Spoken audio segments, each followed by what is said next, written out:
that use the utensils, take them, wash them with water. And what did we say about grease?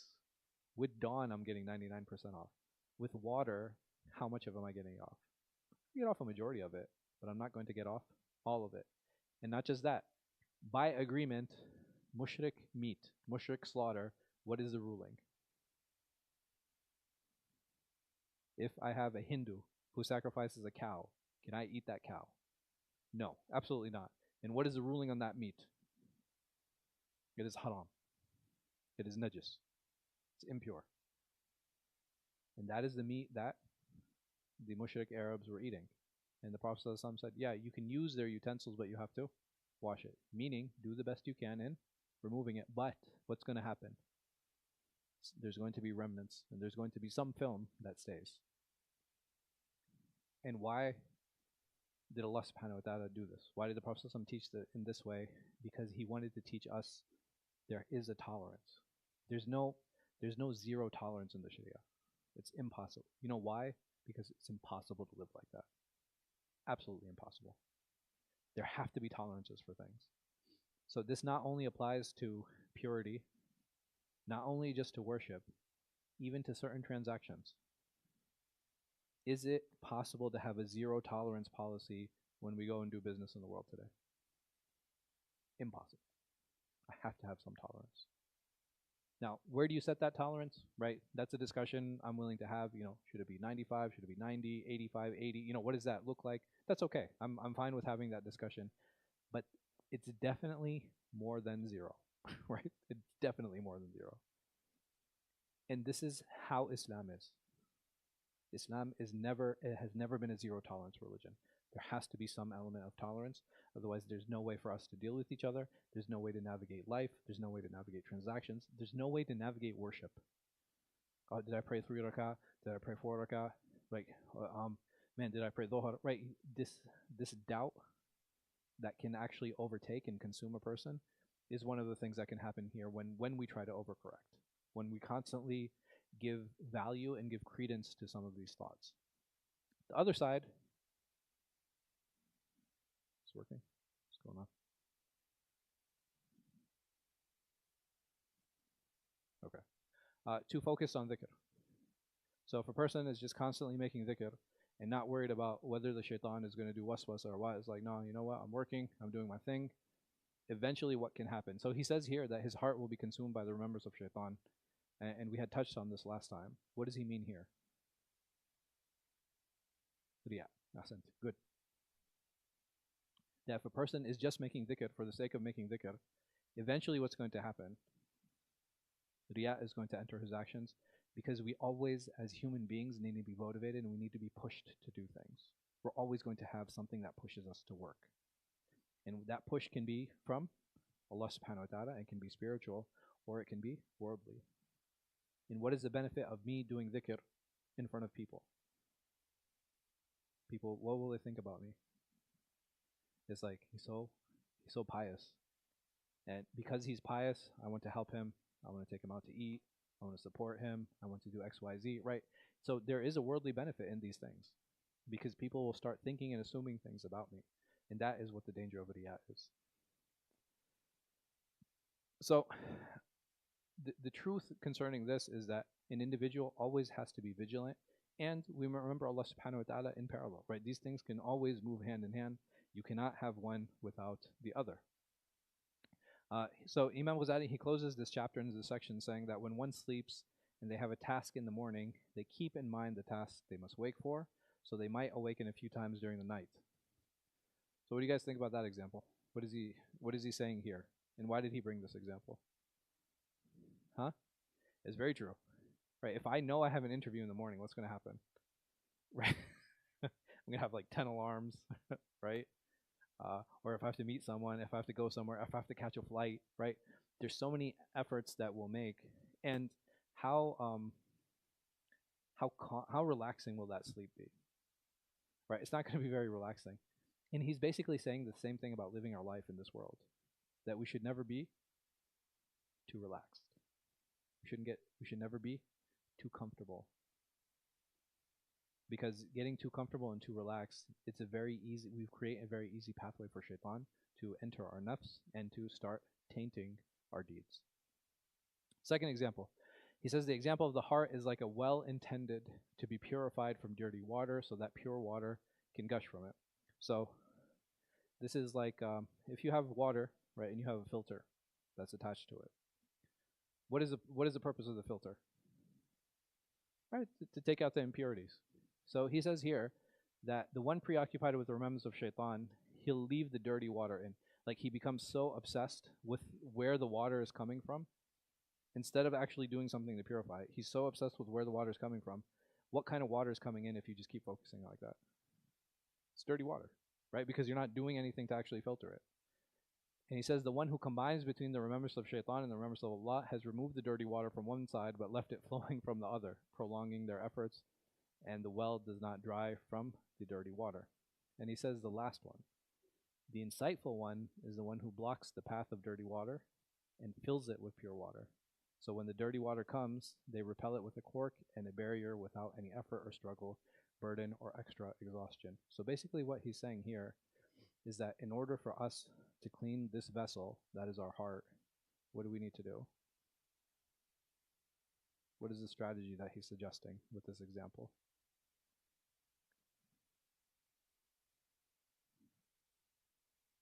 Say. Sure.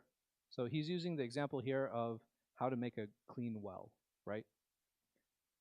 So if we use this example to mean the heart, how do I create a clean heart?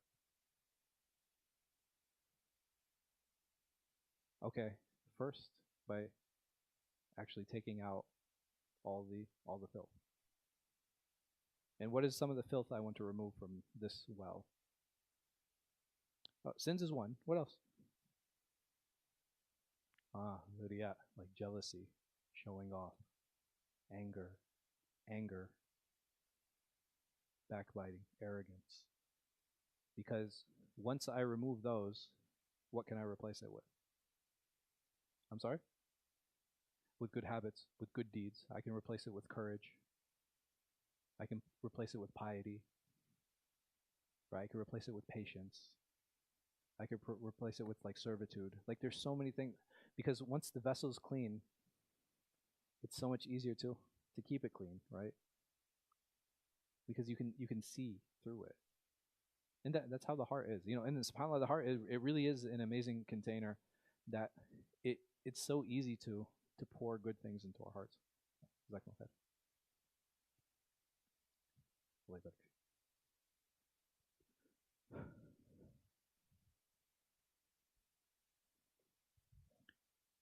And even the Prophet Muhammad ﷺ, he describes the heart as a vessel. And he says that basically the heart is like a clear vessel. And whatever I put into it, what happens? Right? It will take the color of whatever I pour into that heart. So if I put pure things into that heart, what color will the heart take? It will take a pure color. And if I put impurities into the heart, then it's going to take on that impure color. So we constantly need to strive to make sure and understand, right, what are some of the things that I need to do to keep my heart pure, to keep my heart clean. And if we understand that things like jealousy and hatred and anger and backbiting, right, and love of status and showing off, these are things that we're constantly looking to keep out. Because once our heart is clean, it's easy to push all these other things away. And this is, why? Because we said the heart is like our mirror, right? It's our spiritual mirror.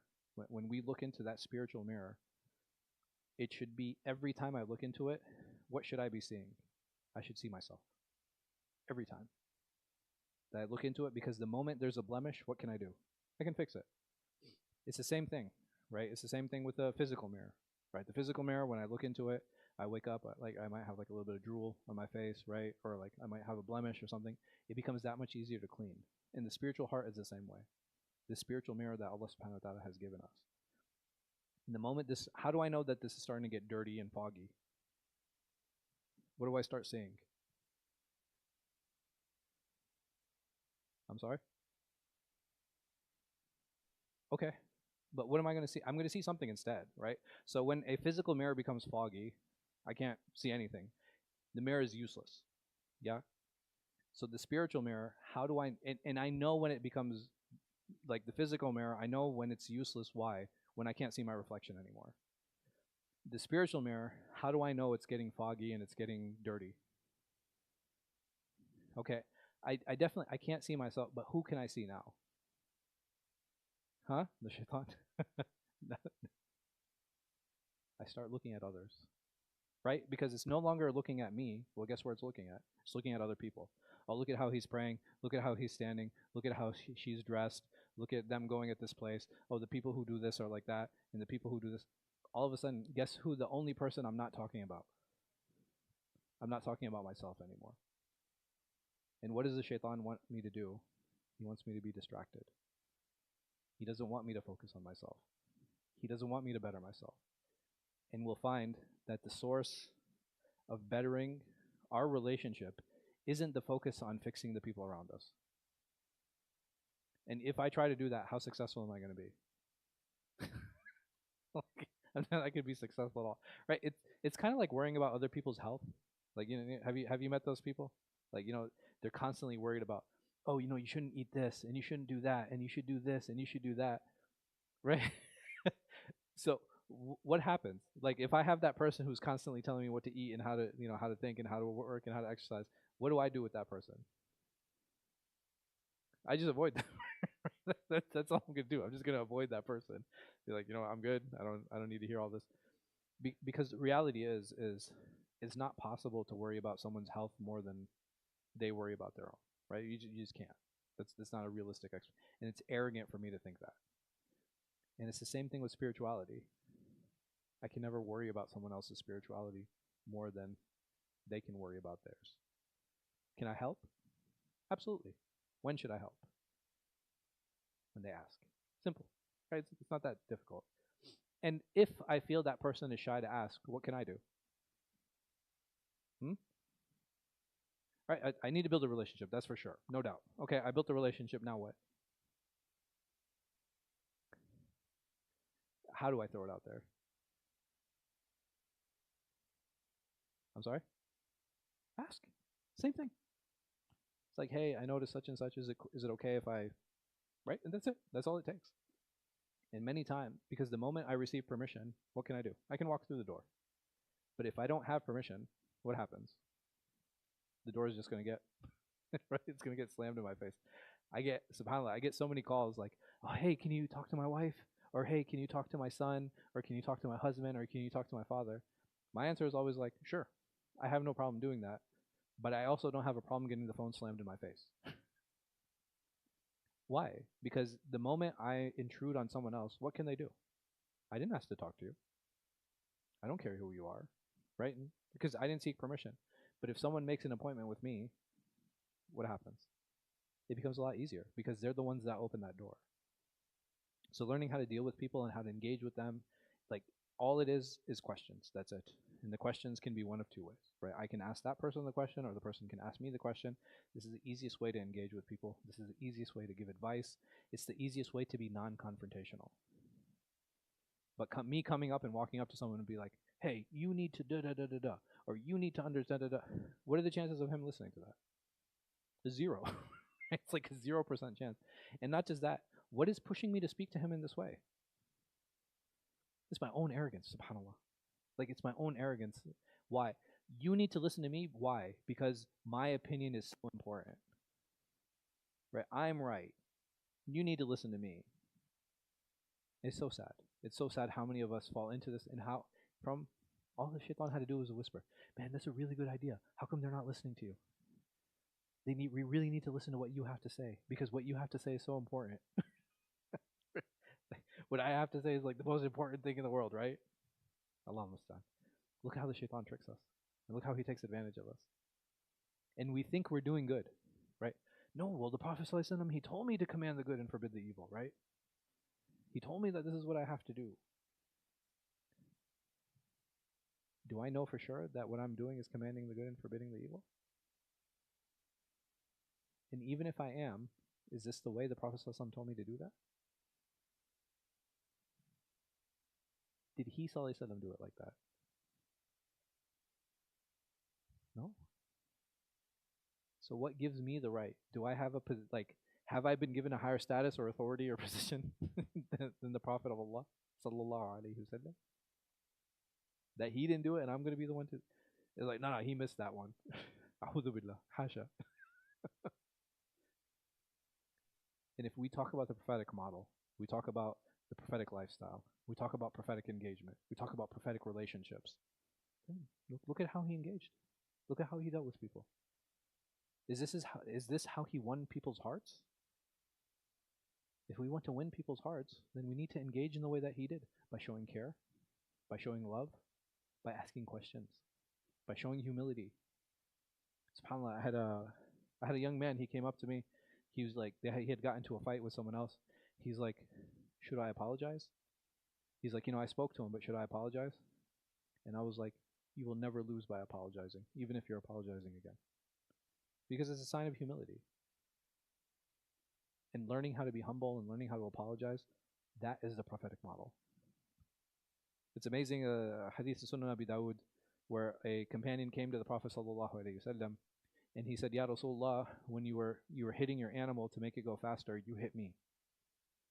And I want revenge. I want to seek my revenge. So he said something. He said, okay. He said, what do you want me to do? He said, well, I wasn't wearing my upper garment at the time. I said, okay, no problem. He took off his upper garment. He's like, huh, what? What else would you like me to do? He's like, nothing. And he just gave him a hug. He's like, I just wanted to embrace you, Ya Rasulullah.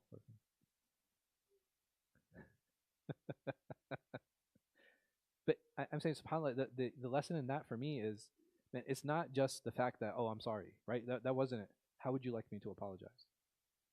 Right? And actually showing the humility and be like, okay, well, what is it that you need me to do for you to feel better? Now, they might ask me for something like silly, but I don't have to do everything that person asks. If a person says like, okay, yeah, I want you to kiss my feet. It's like, no, I don't want to kiss your feet. Like there are things that I'm willing to engage in, and there's things that I'm willing to do. I don't want to do that. Is there anything else I can do? And sometimes you might get to a negotiation point where you're like, okay, I guess there's no resolution. And that's fine too. You know why? Because I made the effort to humble myself.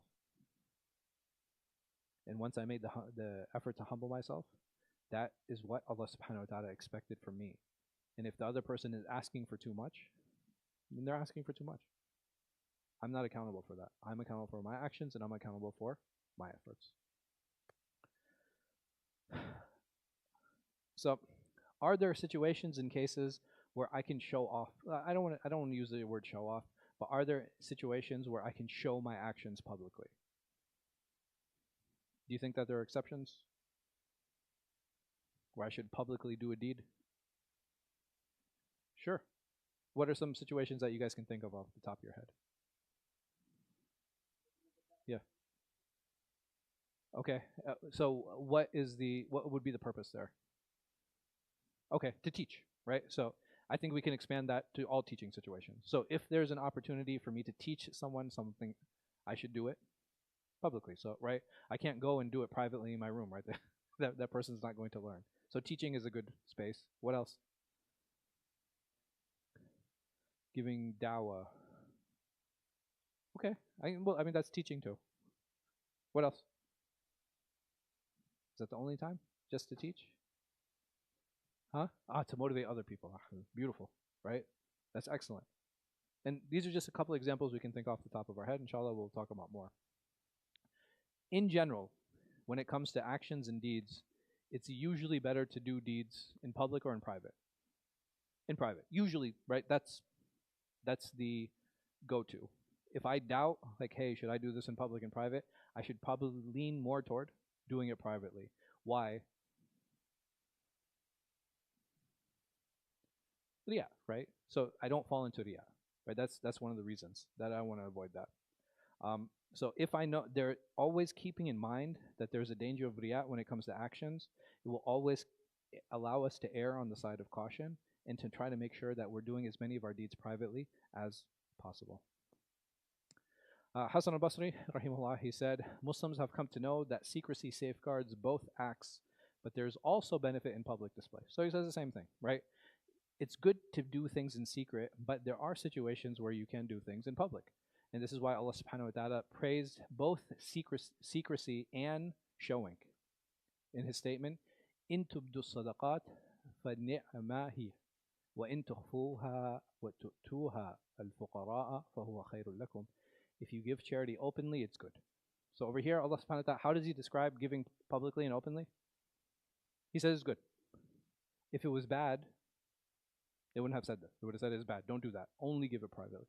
But if you keep it secret and give it to the needy in private, then it is better. So you have good and you have better. But both of these fall into the sphere of good. So publicity can lead to a few things. Publicity can be in actions. It can be in speaking about those actions, right? So I can pray my sunan publicly, right? I can come to the masjid, I can pray in front of everyone, or I can pray at home and I can come to the masjid and I can tell everyone how I pray my sunan at home, right? So that this is one way. So he's talking about how does riyat manifest. The riyat can manifest in the action itself, or it can manifest in speaking about that action. So he uses the example of giving charity in public. There was an Ansari who used to give dates publicly, and the people followed him after seeing it. So sometimes when we see people giving, what happens? I feel encouraged, right? I feel motivated. I'm like, you know what? We get FOMO, right? Like we feel like, oh man, like I want to do that too. And there's nothing wrong with that feeling. That's a completely reasonable feeling. It's something that's completely healthy. Because remember, what do I have FOMO for? FOMO, oh, fear of missing out. I'm sorry. Yeah. I thought, isn't that like a Gen Z term? No? Oh, okay. Fine. I'm here to teach you, youngin. I got you. So if I see someone doing good and I have that fear of missing out and I give, should I stop myself or should I should carry out? Why? Right? Because what is it that I don't want to miss out on? Right, the good deed, right? There's the opportunity for the good deed is like, man, I want to take advantage of that opportunity. Will my reward be the same as the first person who did it? No, it won't. Who's going to get more reward? Right, the one who started it, right? The one who initiated it, he's definitely going to get more reward. But amthal fa amthal, meaning, okay, yeah, the first person gets the most reward, and the second person, they get a little bit less, and the third, fourth, fifth, right? Like people who are following that example. And that's important to keep in mind. And how do we know this? Because there's a hadith of the Prophet Muhammad sallallahu alaihi wasallam. He said, he asked, like, you know, to the companions, do you ask for anything? Is there anything that you want? Okasha ibn Muhsan, he stood up and he said, Ya Rasulullah, rifaqatak bil jannah. He said, I want to be with you in paradise. He said, that's all I want from you. He said, you want anything from me? He's like, yes, I want you to make dua that I have your companionship in paradise. So another companion, he stood up. He's like, me too. What did the Prophet ﷺ say? He said, Sabakaka Ukasha. He says, Ukasha has preceded you. Sabakaka Ukasha. Sabakaka Ukasha. Sabak. Yani sabak shay. Yusbiqu. Before. Yani that meaning Ukasha got there before you. Yeah. Okasha was the first one to do it. So in this here, he sallallahu alaihi wasallam is talking about like there are sometimes there are opportunities, right? You have to take advantage of them, and this is something that we should think about, right? When we're given opportunities, how quickly do we take advantage of them? Because sometimes, guess what happens with opportunities? The door closes. You know, how many of us had an opportunity to buy Bitcoin when it was at like a few $100s? You know what I mean? Like. Sometimes those opportunities close. So what do? We take advantage of them as best as we can and as soon as we can. He uses another hadith. He says, whoever sets a good precedent in Islam will have the reward for that and the reward of those who act upon it. So basically, if I initiate something, right, I initiate a good deed or I initiate a good action, guess what happens to everybody that follows it? Right, I also, right? So this person, like if I'm like, hey, listen guys, we should start fasting Mondays, right? And I start it. And mashallah, people start fasting on Mondays. I get the reward for fasting. And then the person who heard it, they started fasting too. What happens? I get that reward too. And that person also what? Right, they get full reward. That person gets full reward for doing the action, and I get the reward for teaching that person or initiating that action. So these are always great opportunities for us to pass on these deeds and to acquire more good deeds. So he says that this applies to all acts, right? Those acts can be prayer. If I come to the masjid and people see me like doing my sunnah publicly, for example, and they feel inspired, they're like, man, you know what? I should start doing my sunnah too. Maybe I don't pray my sunnah. It's a good opportunity, right, to teach. And what can I do if I'm worried about showing off? What are some strategies that I can do? Yeah, right? Maybe go pray in the back. Or do I have to pray in the musalla every time? No, maybe sometimes I pray here and sometimes I'll go pray pray at home. So there are different things that we can do to protect our hearts from riyah. Question?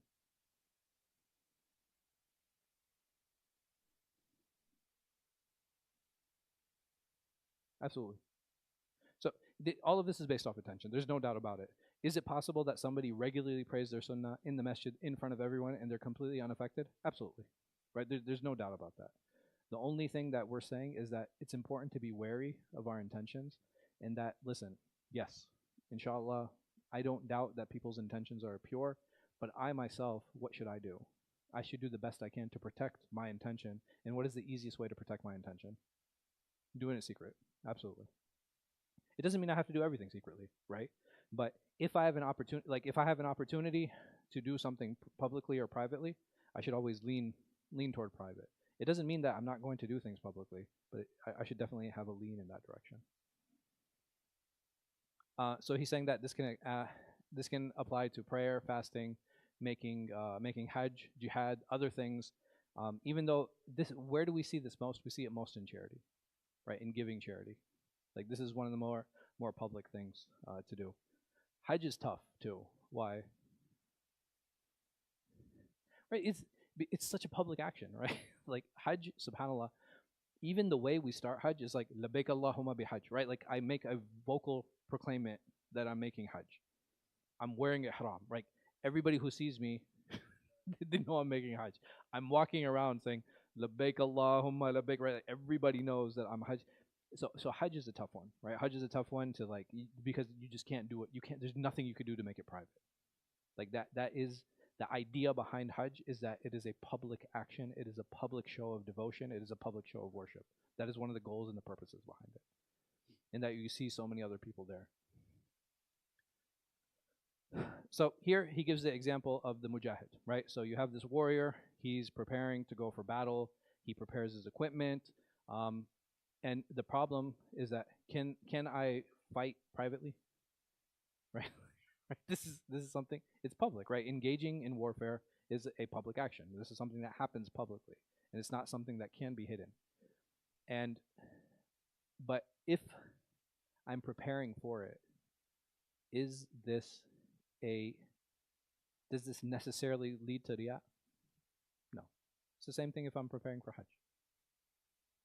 It is a public action that I'm doing, and I am preparing to do this publicly, but it is not necessary that it will actually lead to riyah.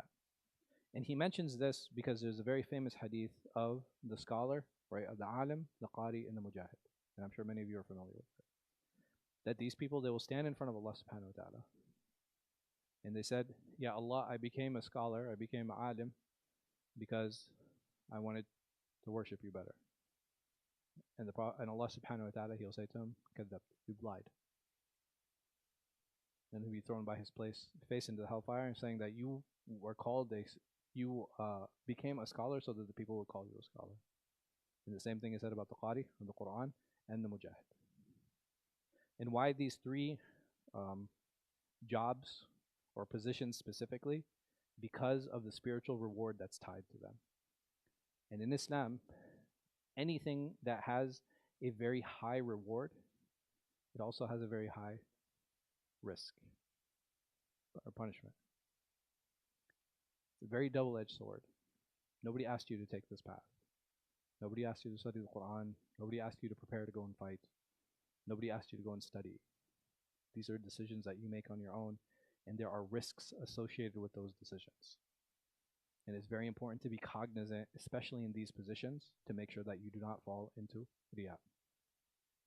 So he uses also an example that a person, he might make qiyam, but all of a sudden what's happening? He's praying like really loud. He's like, so it's, maybe his family hears him, right? Like, or his kids hear him, or like if he's in an apartment, like mashallah, man, 4B, dude, they he's praying all night. So it's important to be cognizant of these things. It's very important to be cognizant of these things because we said the major danger of riyah is what? If I have riyah in my prayer, if I have riyah in giving money, if I have riyah in reading Quran, what can happen? Well, sure, I'm doing it for the wrong reasons, absolutely. But what happens to those actions? They're null and void. All of the work that I put in, all of the effort that I put in, it is completely gone, worthless. Right? Just like shirk removes any benefit that I could have in all of my actions, the riyah works the same way within actions. So I can completely nullify an entire prayer just because I'm showing off, just because I have the wrong intention, or my reading of the Quran, or my giving in charity. Right? These are very dangerous things that we need to be aware of and to make sure that we're cognizant so that we're not falling into them. So he says that things that can be initiated publicly, like, so for example, congregational prayers, right? So Maghrib is going to be coming in about 10-15 minutes or so. Inshallah, we're all going to go and pray. It's a very public action. And to do that, we'll have to make wudu, right? Some of us might have to get dressed, to get ready to go to the masjid. There's a lot of initiation that happens, right? There's a lot of preparation that happens. And anything that requires preparation, we should at the same time, part of that preparation, be cognizant, be aware. And what is an easy way of being aware? What should I do? So if I'm making wudu, getting ready to go to the masjid, I'm putting my clothes on, maybe I put on some perfume. What else should I be doing? Check my intention. Simple as that. And how do I check my intention? What's a simple way of doing that? Just ask myself. That's it. And remind myself, hey, listen, why are you going to the masjid? Why are you going to pray? In this element, like, how often do we forget because we become creatures of habit, right? Something just becomes a habit. Or even to this class. Like, why did I come to this class today? When I was preparing to come here, what was my intention behind coming? Right? Sometimes we forget because it's just a habit. Or even myself, why am I teaching? Why am I preparing? What am I doing? And subhanAllah, I remember one of my students had asked me one time, and they're like, Sheikh, so it's like, constantly asking yourself, like, all of this, like, how do you deal with that, and like what? And I was like, Habibi, that's taqwa. I was like, that's exactly what taqwa is. And he was like, oh, right, what I mean? It was kind of like a light bulb moment for him. That's where taqwa actually comes in. Because every time we interact with people, every time we make sajda, every time we prepare, every time we speak to someone, just imagine if we stopped just for a moment, right? Just for a moment, and we stopped and we asked ourselves, why am I doing this? Or remember that you're doing this for Allah subhanahu wa ta'ala. Would we be as aggressive as we are? Like, would we be as mean as we are? Like, would we really act the way we did, like when we went to certain places or we dealt with certain people? Would I be doing the job in the way that I'm doing if I had that cognizance? And subhanAllah, how big a paradigm shift that creates in our hearts and our minds when we start learning to question ourselves. Like, not in a bad way, but just asking, like, hey, why am I, like, reminding myself, like, why am I doing this? Like, who am I doing this for? Who's benefiting from this? Because sometimes we fool ourselves when we're coming to prayer. Sometimes we'll rush, right, to get here. Sometimes we'll cut people off. Sometimes we'll do all of these other things. Like, who's benefiting from my prayer? By me coming and praying here, who's benefiting? Like, it's just me, right? I'm benefiting. Am I benefiting other people with my prayer? Like, can I come to Al-Hijrah? It's like, don't worry, guys, I'm here. Yeah, you are blessed with my prayer. Yes, sure. No, you don't have. No, you don't have to. Why? You do not have to tell anyone. If I want to do a good deed on behalf of my parents, on behalf of my siblings, on behalf of my friends, on behalf of my children, Subhanallah, I remember I was sitting here during the one of the fundraisers, and there was a brother. He had a list of his kids, and he would donate on behalf of his kids. And I was like, yeah. I ran into one of the sons, and I was like, hey man, your dad was like his. He's like, he was. Like, I had no idea. So I think that's actually a way of protecting our intention by not telling other people. Because what is the purpose of me telling like my mom that, hey, I made Ramadan on your behalf?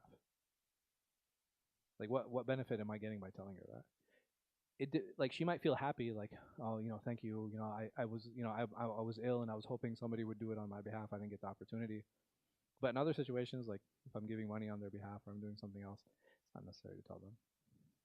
I think there are very unique situations where they would really enjoy hearing that, but in general, I think that's something that should be kept private as well. So this awareness is something that's very important and should be part of our daily preparation when we go and when we engage in different types of worship, so that we can change actually how we interact with others, how we interact with family members, how we interact with ourselves, and it really changes a lot of the dynamics in like different relationships that we have. So a lot of the familial problems that we'll have, whether it be with parents or parents with children or husbands and wives, it's kind of reframing some of those relationships and being like, okay, does Allah really want me to talk to this person in this way? It doesn't mean that those people, that relationships needs to be maintained. Maybe when I ask myself, like, does Allah want me to be like this? I'd be like, okay, well, you know what? I might need to redefine this relationship. And that is part of taqwa, right? Part of that taqwa is like, okay, you know what? I need to reset some of my boundaries and I need to redefine these relationships. And there's nothing wrong with that. That's completely reasonable. It's completely fine. Because not every relationship is going to improve. Yes.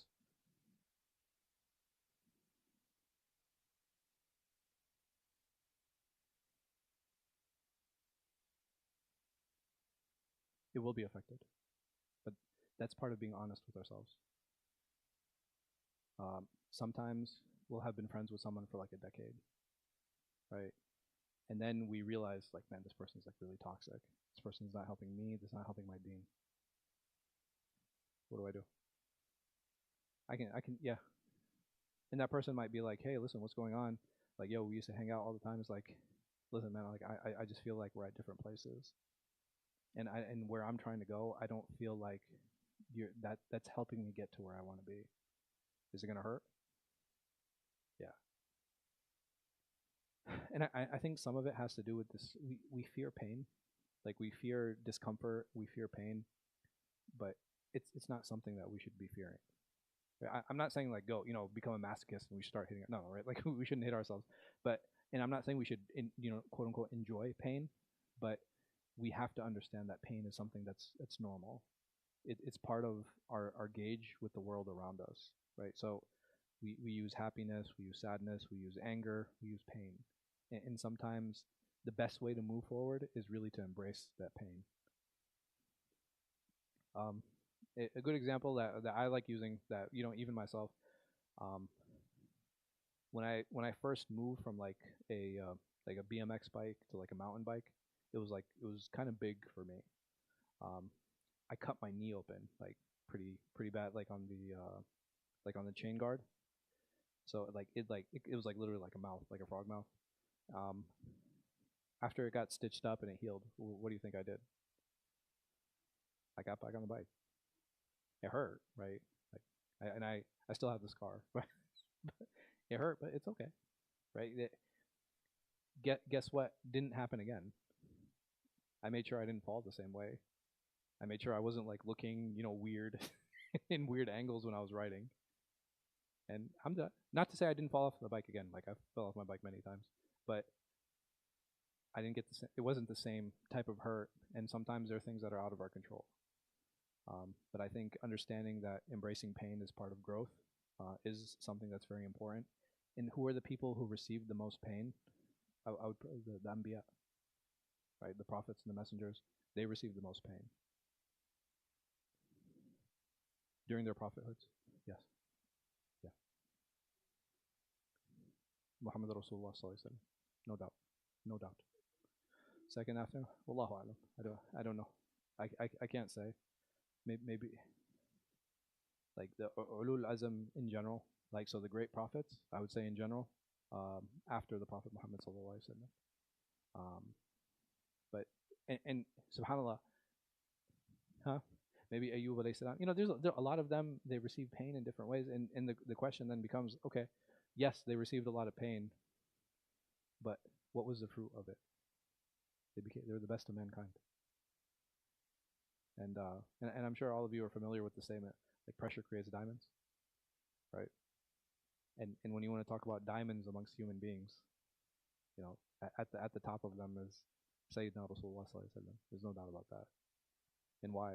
Part of the reason is because he actually went through the most pressure and went through the most difficult. Um, so these things are important to keep in mind. Like we shouldn't seek pain, right? That's not the goal either. We shouldn't go after it. We shouldn't seek it.